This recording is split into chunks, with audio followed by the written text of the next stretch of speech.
Hello, c'est Coach Vladimir, votre expert en reconquête amoureuse. Et dans cette vidéo, on va voir quelles sont les 3 erreurs fatales à éviter absolument par SMS avec son ex. Et pour en parler avec vous, eh bien, j'ai la chance d'accueillir Aurore, qui est la coach du site Pouvoir de Séduction. Salut Aurore. Tu vas bien, Vlad? Ça va et toi? Je vais nickel, je te remercie. Super. Donc, les 3 erreurs fatales à éviter par SMS avec son ex, c'est tout de suite. Ah, les SMS, en général, c'est assez utilisé pour la reconquête. Donc, Exactement. il y a des choses à faire, évidemment. Et Il à y ne a pas des choses faire, à éviter. à éviter pour pas que ça soit mal interprété. Exactement.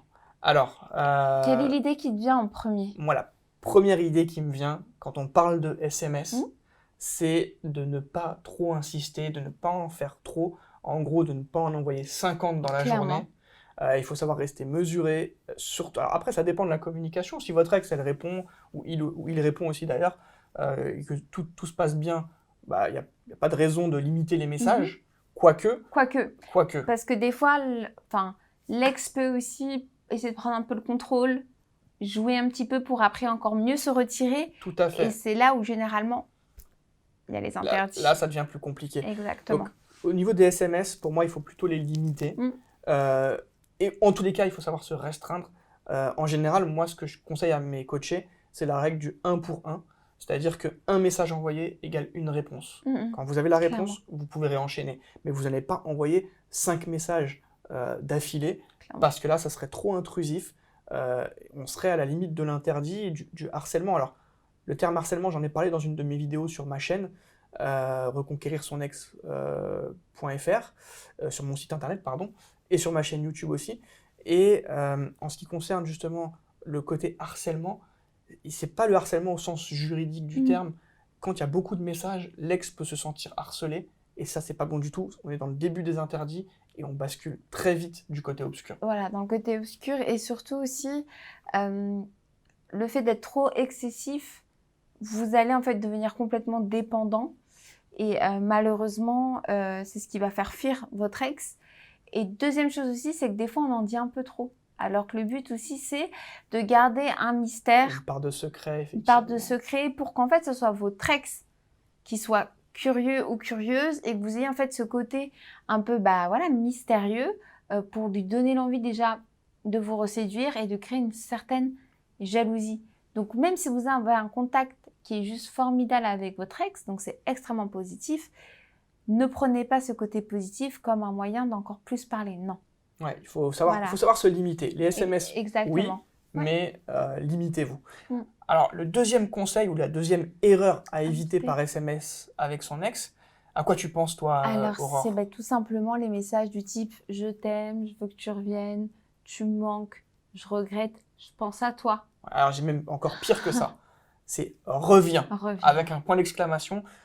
C'est-à-dire qu'on donne un ordre quelque part à son ex. Là, c'est vraiment la catastrophe. C'est vraiment à éviter absolument. Mais effectivement, toutes les phrases que tu as pu citer, c'est vraiment des phrases à éviter. Est-ce que tu peux nous dire un petit peu pourquoi c'est à éviter? C'est à éviter parce que déjà, d'une, c'est ce qui va montrer déjà votre état de dépendance.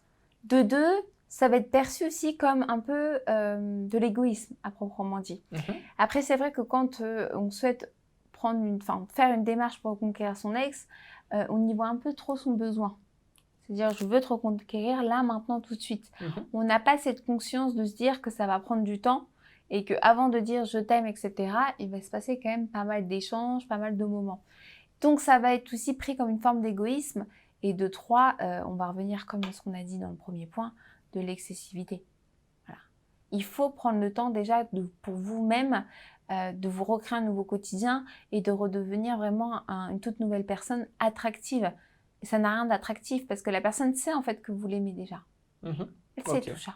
Donc il faut absolument éviter ce genre de message. Ouais, exactement. Ne pas être dans les sentiments, rester assez simple en réalité, dans la simplicité, dans le cool, le côté cool. Et à partir de là, vous recréerez une atmosphère propice. C'est ça, propice à l'échange fluide et surtout à la séduction. Ok. Et le troisième point alors? Je ne me rappelle plus. Et moi, la troisième erreur fatale, c'est tout simplement les questions beaucoup trop intrusives. Ah, les questions beaucoup trop intrusives. Exactement. Notamment s'il y a un ex, poser des questions pour savoir. Où elle est, qu'est-ce qu'elle fait, qui est cet homme ou qui est cette femme. poser trop de questions beaucoup trop intimes. Qu'est-ce que tu faisais? Tu étais avec qui? Même si c'est des questions très simples. On bascule très vite aussi dans le harcèlement. Dans le harcèlement. Et vous allez plus donner l'envie à la personne de fuir plutôt que de revenir à vous, tout simplement.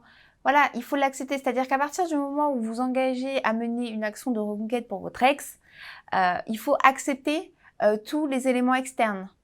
Ça veut dire le fait qu'elle sorte, le fait qu'elle voit ses amis, le fait qu'elle soit célibataire parce qu'elle ne vous appartient plus ou il ne vous appartient plus, et aussi le fait que votre ex est ou pas une ex. C'est quelque chose qui revient très régulièrement en coaching. Ouais, c'est très souvent, un cas sur deux quasiment. Exactement. Et ça peut faire peur, on peut le comprendre, hein, voilà, c'est pas très agréable, Mm. mais en tous les cas, il y a une certitude, c'est que même si il y a cette peur, elle doit être combattue, parce que c'est quand on a peur qu'on fait des bêtises, en Voilà, des général, ou des erreurs. interdits qui fait reculer encore les chances. Exactement, donc faut vraiment se focaliser sur soi-même, et pas sur l'autre, ou les autres qu'il peut y avoir autour. Ouais. Voilà, c'est les 3 erreurs fatales que je vois par SMS. Après, on peut aller plus dans le détail avec certains types de SMS. Et là, ça nécessite vraiment que ce soit des conseils plus personnalisés. Clairement, ouais. Mais là, c'est des grosses erreurs à éviter. On tombe très rapidement dans les interdits quand on commence à faire ce genre de messages ou quand on commence à vouloir même envoyer. Sans qu'on ait déjà envoyé, ne serait-ce que de réfléchir de cette façon-là, c'est déjà une erreur. Clairement.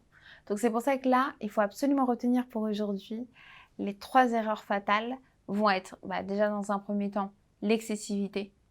Ça, on n'en veut pas. Voilà, contrôlez-vous. Comme l'a dit Vladimir, un SMS est égal à une réponse.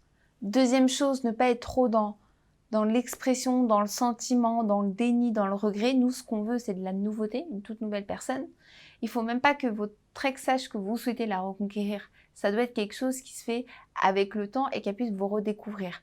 Et le 3e point important, c'est surtout de ne pas être trop intrusif dans la vie de votre ex. Écoute, merci Aurore, merci pour ces conseils. Merci à toi surtout, c'était hyper intéressant. Et surtout, n'hésitez pas, si vous aviez la moindre question, ça se passe juste en dessous.